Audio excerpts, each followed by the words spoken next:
Thank you for your patience. We are now ready. Good evening, everybody. Welcome to the Planning Commission meeting. I'm going to call the meeting to order. It's April 16th, 2023, and it's 6 p.m. Please remember, if you're not here in person, to go ahead and speak into your microphone as best you can so that we can hear you. We're going to take a roll call. If you're here officially, please let us know. I'm here.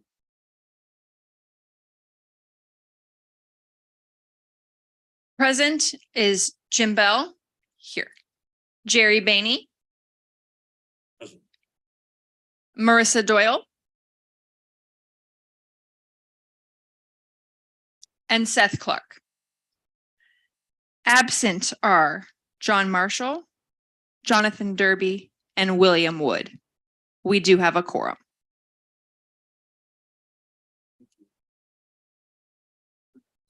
For an agenda review. First, we will do the approval of minutes from April 19th. We will then open it for any public testimony, although no one has signed up at this point. And then I will be giving a presentation on some planning department updates that's been happening the past couple months. We will also be revisiting the 6 p.m. start time as requested by the commission when we made that change. Don't have a copy of the full.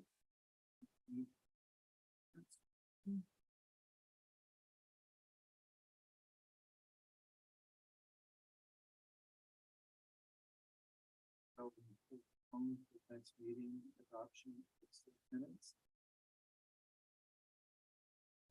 Whatever you would like to do, we can postpone the approval of those minutes.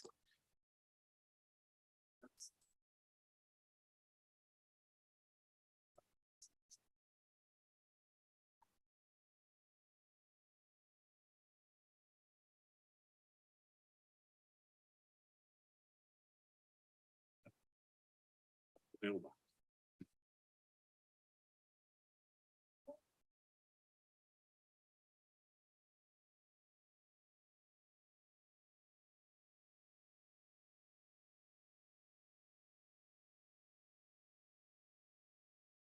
Hi, Megan. Yes, hello, Commissioner Clark. Hi, I can hear your voice loud and clear, but I was unable to hear any other voices, and I'm not sure what happened with Commissioner Bell walking out of the room. Thank you. He went to go grab a copy of the minutes that are in his mailbox, and he will be back momentarily. Thank you. And is it possible that we can just, I understand that speaking into the microphone is. Yes, absolutely. Let me make sure that everybody is maximum mic'd up. Thank you. Wasn't on, so that's a good starting point. Thank you, Sammy. Else on now? I'm on.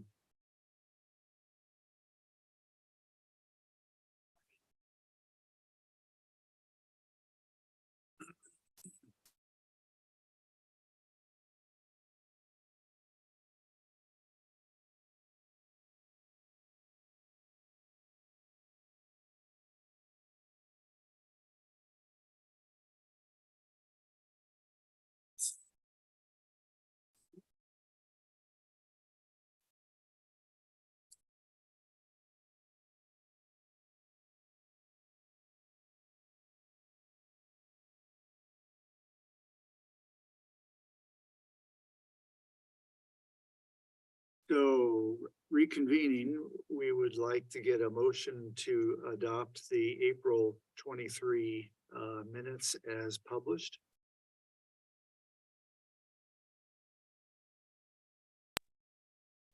I'll motion to adopt the minutes. Thank you. Is there a second for that motion?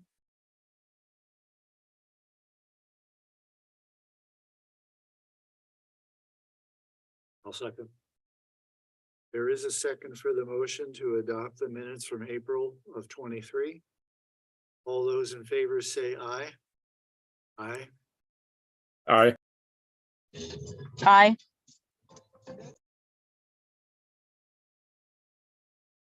The motion carries.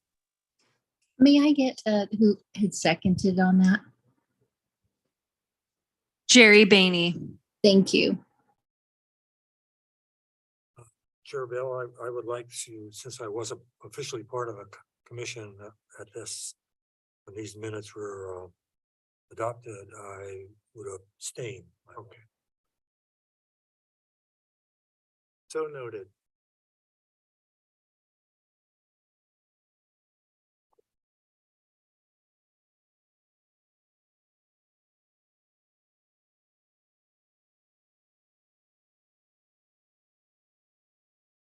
There's no person signed up for public testimony, so we'll defer that. Is there commission business then? Yes, thank you, Chair. I'll get started with the presentation.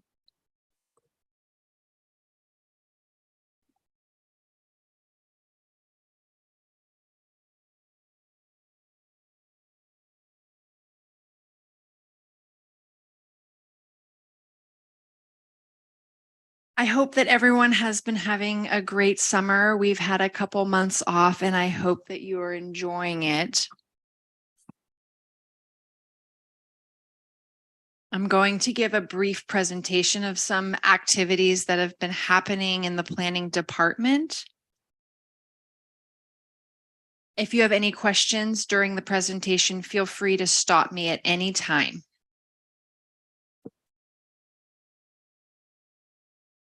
Some of the topics I'm going to go through are our first addition to the Coburg Creek subdivision, the light industrial park on Roberts Road, the greenhouse food truck plaza, food trucks more generally, the mural policy, climate-friendly and equitable communities rulemaking, and the transportation discussion group.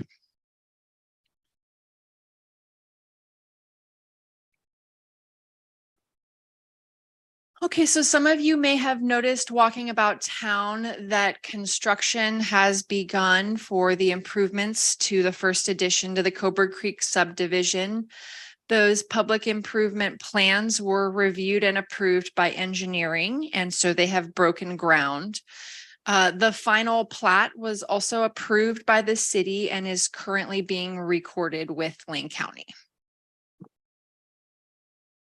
Yes, Chair. I had heard that there was some confusion about house numbering in the new subdivision. Did that get remedied or mitigated? Yes, we worked with the fire chief to make sure that in particular the duplexes received addresses that would correspond with the appropriate street.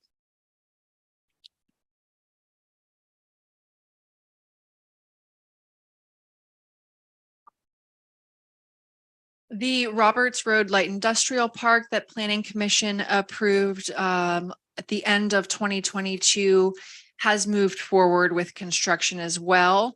They are working through the final inspection process now and anticipate that they will receive a certificate of occupancy very soon. The city has received the first business license application for the first tenant that will presumably occupy that space. Question. Yes, Chair. My understanding was that was a two-part or two-phase development. Is that correct? That is correct. Okay, so this would be phase one or first phase? Yes. Megan? Question? Yes. I'm trying to catch up now Yes. on all this stuff, so. Was this on the south side of Pearl or north side of Pearl? South. South side of Pearl.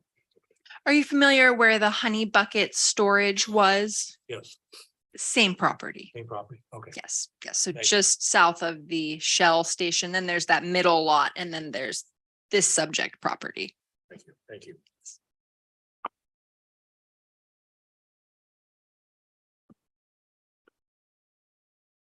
Okay, the next change is the Greenhouse Food Truck Plaza. When this came to Planning Commission, it was a little bit of a different concept. We were looking at it and referring to it at that time as the barnyard, and it was going to be more of a barn type structure. The applicant has since applied to do a revised site plan, which was processed here as a minor modification to change that structure to be more of a greenhouse type structure, which would create a new attraction. And so that was approved. But since that approval, there was actually another set of revised plans that were submitted. And so the site plan that you are now seeing currently is what is actively being built and will be developed now on the subject property.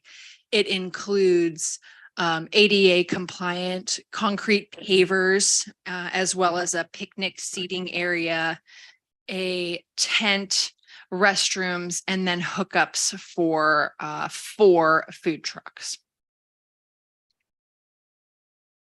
And these will be connected to the city's infrastructure, water, wastewater. That is correct. Yes. Hey, Megan, is the tent structure, is it a temporary structure or is it? Yes, It's a temporary. it's a structure. temporary tent structure. Mhm. Do you know if there are already designated people bringing their food? truck Yes, yes. That's, as a matter of fact, our next slide. Sorry. No worries. That's great. So you may have also noticed some food trucks at Truck and Travel. And so this planning department has approved a total of 6 food trucks in the past few months, 3 of which are at the Truck and Travel location, 3 of which will be at the Greenhouse Food Truck Plaza. Would you like me to share their names? If you can, sure. Yes, so the first one is Morello's, which used to be in the building where the Brave Bull is now located. The second is called Chef Lino's Catering. And the third is, they're called Easily Does It. And they are, I believe, a barbecue kind of style food. So, and then there is one currently pending, which will be the 4th food truck at the plaza. We received the application this week. The name of that food truck is Tucky's, and they do Southern Comfort style food. They're currently in Springfield, and they're moving here. I was wondering what requirements are for the facility itself as far as the food truck. I mean, they're not gonna be bringing in some trailer that they. Yes, there are approval criteria that one of them is specific that the cart must be clean and well maintained and kept in good condition. There are some requirements, as you mentioned, about hooking up to the city's wastewater system as well as the water system, hooking up to a permanent power source. The size of the cart and the setbacks between other carts and other structures is one of the requirements. I think those are the key. I'm happy to share that the food truck requirements with you if that's something you're interested in. Yeah, I was just concerned, the amenities and what it's gonna look like on Main Street as far as, the storage barrels outside, or they have to contain everything inside the trailer. Everything needs to be contained inside the cart or screened. And aside from, of course, local land use requirements, there are county, health code issues that they get inspected for, which is outside of us, but relates to their totality of the permitting that they have to do. Yes, and I believe some of those regulations also include the storage of said bins and containers and things. The county doesn't allow for them to be stored outside either. And then do the owners of the food trucks maintain the site as far as keeping it clean, the tables and all that stuff, or who's responsible for that? I think that is an agreement between the property owner and the food truck owners. I'm not able to answer that. Our code, the local land use code doesn't specify, right? Yeah. Thank you, Uh, Megan. Yes, thank you, Commissioner. City Council will be holding a work session on September 26th to talk about zoning code updates. One of the main topics of that meeting will be food trucks. So I encourage commissioners, if there's any input you would like to provide or attend that meeting, please do let me know. The date again, please, September. 26th. Thank you.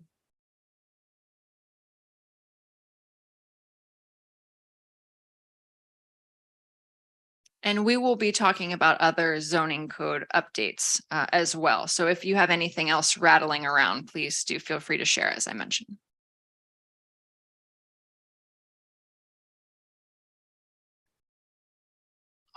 So the planning department recently presented the original art mural policy to city council. The city council approved that policy on August 28th or on August 8th, excuse me, just a few weeks ago.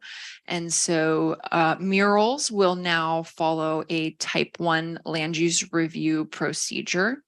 There is very limited criteria for the murals because it needs to remain a content neutral basis. There's a lot of legality around murals in other jurisdictions across the country. And so the criteria for approving murals is based on size, materials, workmanship, themes. And so if anybody wants further information on that, please let me know. There's also a distinction between murals that will be on private property versus public property. Those on public property will need to go through, in addition to the type 1 land use review, will also need to go through the policy for donations to public spaces. And as part of the existing mural policy, staff does have the ability to defer the decision to any existing committee. So if staff feels it's appropriate for the Planning Commission or the Heritage Committee or the Park and Tree Committee based on location, there is some flexibility for approval in that way. Maybe we'll add real quick on that. Council had a pretty robust conversation about the mural policy. I think it was a good one. There was a lot of different opinions and concerns and questions brought up. So Megan and I took in a bunch of comments and direction to staff from council. So I think the mural policy would be great for the Planning Commission to kind of keep track of that topic as well, because we probably will have some more work to be done on that policy as it evolves. There was a question about type 1 versus type 2. There's still some questions about city council's desire to maybe further restrict specific locations on publicly owned facilities or where public art may be appropriate. So there was about 6 bullet points, I think, that was direction to staff, not for any immediate turnaround back to them, but in the coming months to kind of relook at that and maybe even some clarifications between the mural policy and the sign code, just to ensure that we don't have any loopholes inadvertently there. So I think it's a great start, but there's probably some more massaging of that policy to be done. Again, I thought it was great initial commentary and a great initial body of work to get that at least out there as a baseline for us to work on. Quick question. I noticed on the Grange building, there are several paintings, I guess, done by the school, kids at the school. Whether are they qualified for, I mean, are they in any kind of violation of this? Okay. No, they have been there for quite some time, as you know, and as this policy was just approved, they will not be subject to those requirements. Thank you, Adam. That was important context.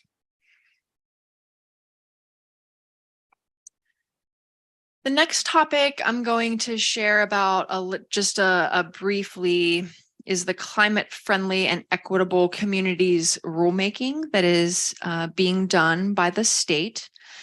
The acronym for this is CFEC. So you'll sometimes hear to it referred to as CFEC. If you hear that, that's what that is. So there are a slew of requirements, and the first that Coburg is going to be looking at are some parking reforms.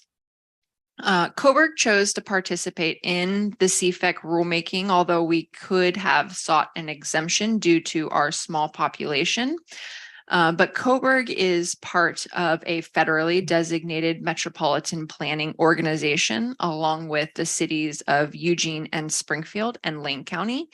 And so it was suggested that in order for us to quote unquote run with the big dogs, if you will, it would be best to participate in this process. And so we are working with our MPO partners. We have just submitted a work plan to DLCD that was approved this week. And so there are long timelines on these processes. The state is still trying to figure out how all of the different cities are going to time the processes so that the state consultants are available to help with the work, updating the plans, and to do the transportation modeling. So this will be an ongoing for several years process that I just wanted to make sure that you as planning commissioners are aware that Coburg is embracing and participating in. The first of which we will see are actually already in effect, and these are the parking reforms.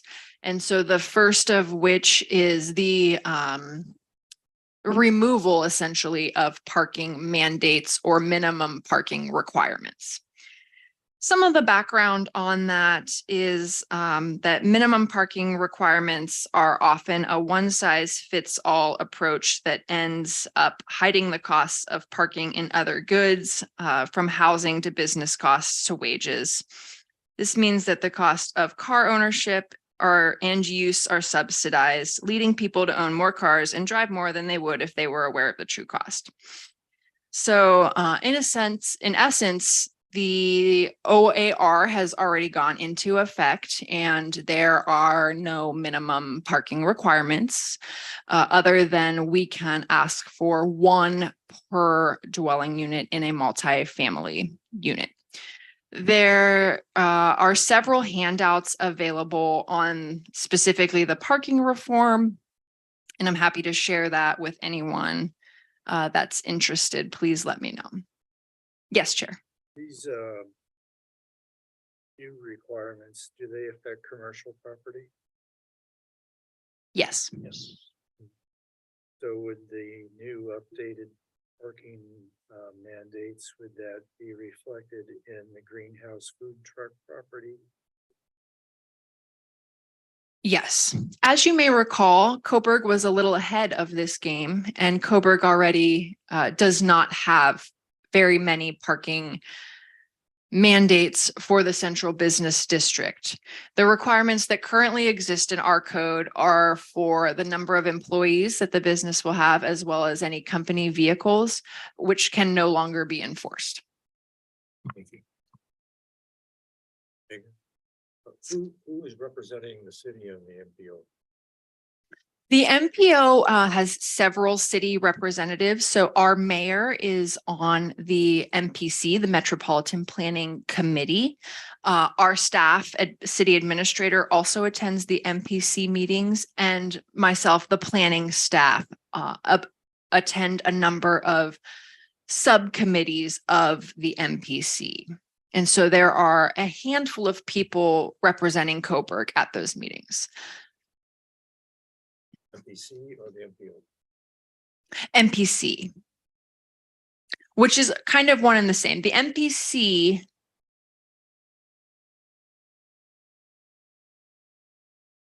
of the MPO, is that right? Yeah, the O is the organization. Is the So, committee. yeah, it's the main committee for that body. And those meetings take place the first Thursday of every month at 11:30. They are live streamed and available online if you have interest in watching.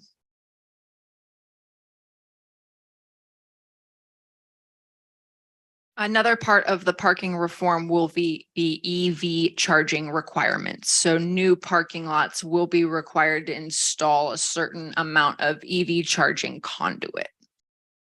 So those are the two that we're gonna see in Coburg first.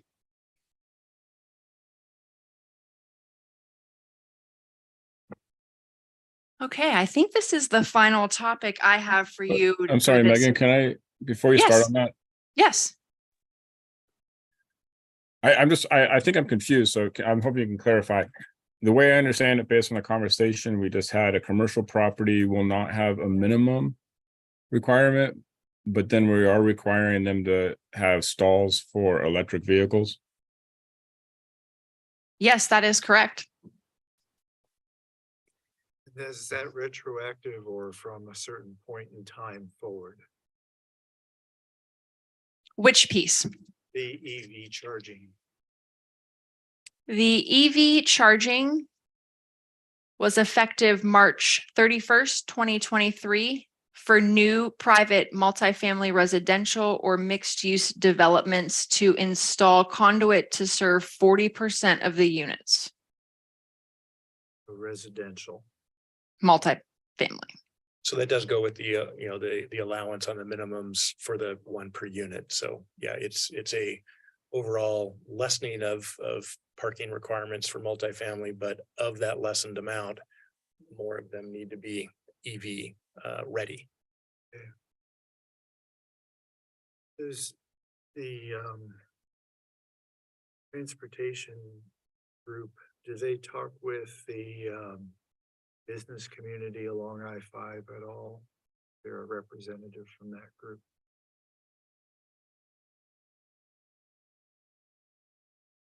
You mean on the Mm. MPO? Yeah. I don't know if there's anybody on some of the technical advisory committees. There may be representation from private sector. Is that you're talking about private sector? Yeah, I don't know about the makeup of the primary committee. I don't think so. I mean, the MPO or our transportation group, Either. not that I'm aware of on either.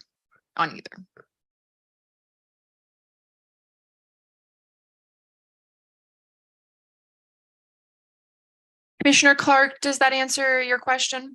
Yeah, I think so. I mean, it sounds to me like the multifamily, where you have to have one per unit. I guess that would, I was just thinking of a commercial space that had elected to have 0 parking units and then they had to have electric. I was just confused how you do that.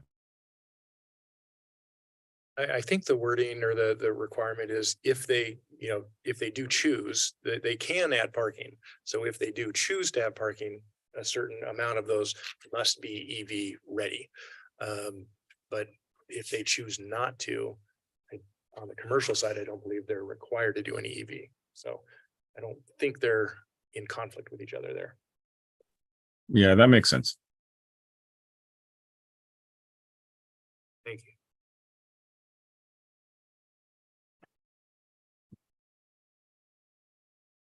So the next is the transportation discussion group.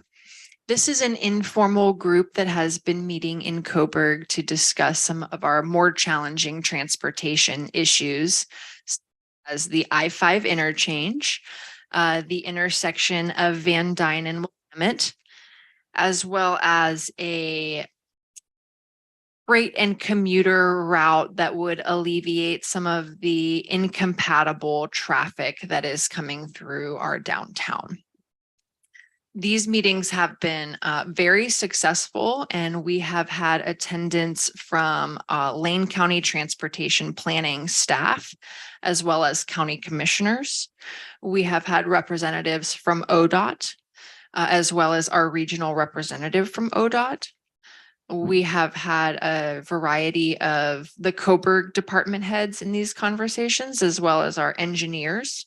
And so I I don't think that we quite have any proposed solutions at this time, but there are conversations moving some of these issues that are at the top of the list of concerns and priorities. Those conversations are moving forward and starting to get some traction. I think to add on to that, the exposure that that we're giving to these topics is, I think, being heard. And as Megan said, these are big projects, they're regional projects, they're things that will have to nest into other entities, long range, short and long range planning. So they're not quick hitters at all. But I've been impressed in my short time with the exposure that we've been able to give to these topics to the right people. The regional governor's regional solutions team is meeting. Actually, they're having their regular meeting here on the 22nd. They've already been here. They were a part of the conversations in the prior meetings. So the right people are hearing the concerns. But the reality is they're a slow grind to solutions. But you got to grind. So I think that's where they're at.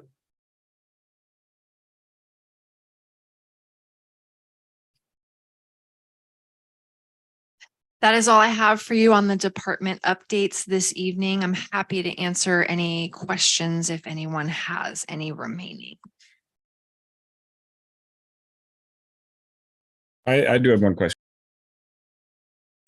Yes, Commissioner Clark. You had mentioned earlier about the work session on the 26th regarding the food trucks. And I know I will be out of country at that time, but I really do want to submit my thoughts, perspectives on that. Who would be best to submit information to? You can send that to me, Commissioner, and I will get it to the appropriate person, most likely our city recorder, Sammy. But if you want to send it to me, then I can take care of it from there. Okay, thank you. Absolutely. Thank you. The process for that work session, we're still kind of formulating kind of the array of issues that the council might want to talk about. So food trucks will be one of those. So Megan and I will be working with Mayor Bell to kind of formulate what the package of ideas or concepts that want to be talked about. And then we'll try to put together some relevant, packet material for that. Obviously, anything that comes out of that is direction to staff for further work and bringing back, and likely most of that conversation would end up with things that come back through the planning commission, then back to council. So it's not a bypassing by any means of the planning commission.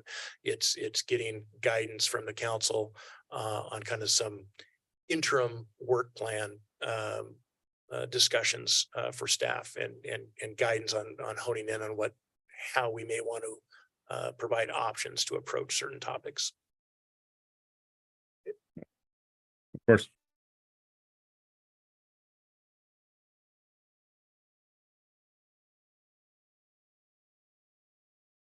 Did you want to chat about the 6 p.m. start time?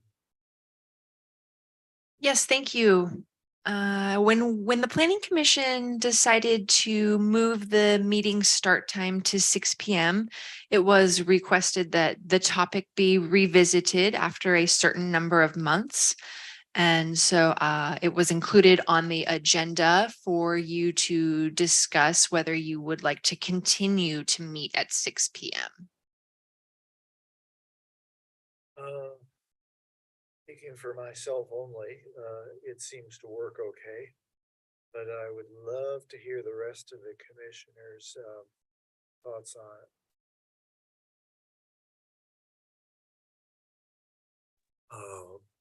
This is Jerry speaking for everyone out there. My evenings are pretty open and flexible, so I would defer any change or approval of continuing at 6 o'clock to the other commissioners. That seemed to be their issue, so. Seth or Marissa, do you have any thoughts? The 6 o'clock time frame works for me. I do think as we're coming into the shorter days and colder weather, I mean, I'd be happy to keep this time frame through the winter. Yeah.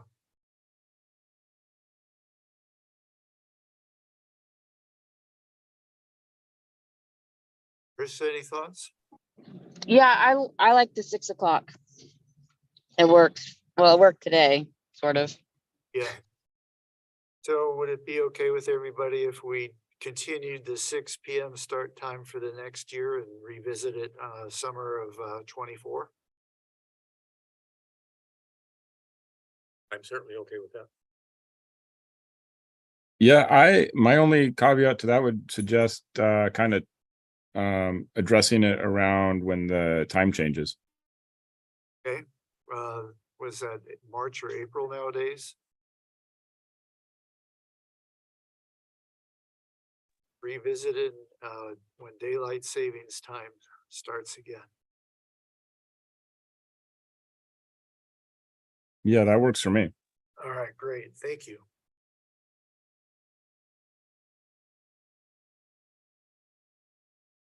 Great, thank you, Commission. The last thing on the agenda this evening is the city administrator's report, which is provided as part of your packet for information only.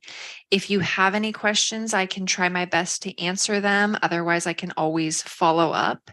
It is the final city administrator's report from Ann Heath, who is off to retirement. And we welcome aboard our new city administrator, Adam Hanks, who is present with us this evening. Could you review for the? Welcome. Thank you. Could you review for the commissioners when Ann's party is? Yes, thank you so much, Chair. There will be an open house here at City Hall the 31st of August from 3 to 6 in the afternoon. Feel free, please come and stop by and say goodbye to Ann and wish her well and thank her for her service. It will be an open house for any community members, anybody that wants to come. There will be hors d'oeuvres served and we do have air conditioning. When was that date and time? August 31st from 3 to 6. Thank you. Thank you. I might chime in real quick with a little background of mine. I spent 15 of my 30 years at the city of Ashland. I spent all 30 years at the city of Ashland. 15 of them were in the community development and planning department. So I love this stuff. I think what Coburg has going is excellent. It's a great land use foundation, and it's been really fun digging in with Megan on the issues for land use. So appreciate planning commissions and all the work they do and the excellent outcomes that can come from solid land use planning. So excited to be here and excited to be part of it. Well, if there's no more business to discuss for the planning commission, I would go ahead and close the meeting at this point in time at about 6:42 p.m. Pacific Daylight Savings Time. And I wanted to thank everybody who participated in this evening's meeting. Thank you for being here.